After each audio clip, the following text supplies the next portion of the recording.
গ্রামের এক কিশোরী মেয়ের নাম সোনাভান।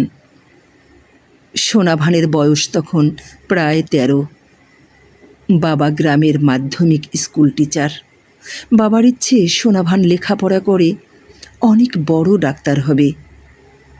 সেই লক্ষ্যেই মেয়েকে নিয়মিত স্কুলে পাঠান। কিন্তু কোথায় যেন কী হয়ে গেল। মেয়েটি হঠাৎ অসুস্থ হয়ে পড়ল। প্রথমে জ্বর, তারপর একে একে হাত পা জ্বালা পোড়া। কখনো শরীর কাঁপত, আবার হঠাৎ জ্ঞান হারিয়ে ফেলত। মাঝে মধ্যে তার মুখ থেকে বেরিয়ে আসতো অস্বাভাবিক চিৎকার। সে নিজের অজান্তেই কাঁদত আর ছটফট করে ডাকত এক অজানা নামকে। গ্রামের মানুষের কাছে বিষয়টি ছিল খুব সহজ।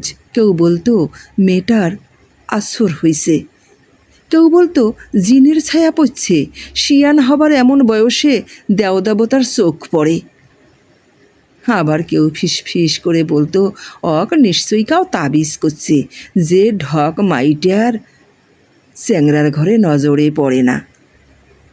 কিন্তু মেয়েটির বাবা এসব কথায় পাত্তাই দিতেন না, বিশ্বাসও করতেন না। বাবা শিক্ষক, পাশাপাশি হোমিও চিকিৎসক। তিনি নিজেই মেয়ের দীর্ঘদিন হোমিও চিকিৎসা করলেন, কিন্তু লাভ হলো না। সে সময় গ্রামের ডাক্তার বলতে কিছুই ছিল না।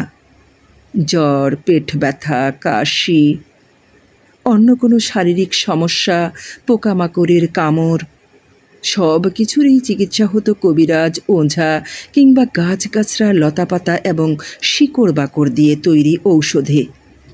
এরই মধ্যে উপজেলায় একটি ছোট্ট টিনশেটের ঘরে হাসপাতাল তৈরি হয়েছে। খবর এলো সেখানে একজন সরকারি ডাক্তারও থাকেন। মেয়েটির বাবা যেন আশার আলো খুঁজে পেলেন। এক ভোরে গরুর গাড়ি জোগাড় করা হলো। খড়ের উপর মোটা কাঁথা বিছিয়ে তার উপর শুইয়ে দিলেন মেয়েকে। কাঁচা রাস্তা ধরে ঘন্টার পর ঘন্টা চলল সেই যাত্রা। ধুলো উড়ছে, চাকার শব্দ হচ্ছে, গরুর গলায় ঘণ্টা বাজছে, আর বাবা এক দৃষ্টে মেয়ের মুখের দিকে তাকিয়ে আছে। অবশেষে ৪ ঘন্টার পথ পেরিয়ে ডাক্তার দেখানো হলো। কোনো পরীক্ষা নিরীক্ষা ছাড়াই ঔষধ দিলেন ডাক্তার। সেবন চলল। কিন্তু সপ্তাহ পেরোলো, মাস পেরোলো, মেয়ের অবস্থার কোনো উন্নতি হলো না। বরং গ্রামের মানুষের সন্দেহ আরও ঘনীভূত হতে লাগল। ঠিক এমন সময় ঘটল এক অদ্ভুত ঘটনা। এক দুপুরে বাড়ির কুয়া থেকে পানি তুলতে গিয়ে অসাবধানবশত বালতিটি কুয়ার গভীরে পড়ে গেল। সে সময় গ্রাম বাংলায় কুয়ার ভেতর পড়ে যাওয়া বালতি তোলার জন্য ব্যবহার করা হতো বিশেষ ধরনের লোহার আঁকশিওয়ালা কাঁটা। সন্ধ্যার আগে সেই কাঁটা দড়িতে বেঁধে কুয়ার ভেতর নামানো হলো। সবার ধারণা ছিল কিছুক্ষণ চেষ্টা করলেই বালতির হাতল কাঁটায় আটকে যাবে। কিন্তু কয়েকবার নামা তোলার পর যখন কাঁটাটি উপরে উঠল, তখন উপস্থিত সবাই স্তব্ধ হয়ে গেল।